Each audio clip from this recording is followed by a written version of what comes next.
IQ test 有冇得溫？冇得溫嘅。香港最常用嘅 IQ test 就叫 WISC-4。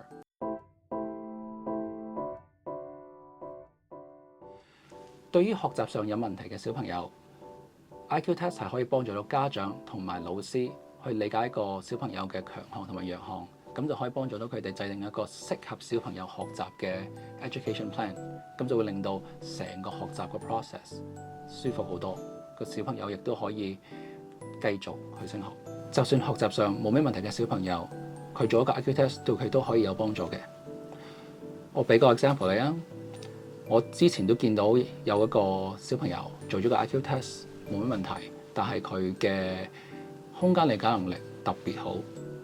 咁之後同家長傾緊偈嗰陣時咧，講翻個 test result， 跟住就建議咗個小朋友，因為佢個空間理解能力比較好，佢就可以注重讀多啲科學嘅 course， 讀多啲數學嘅 course， 咁樣佢就可以事半功倍啦。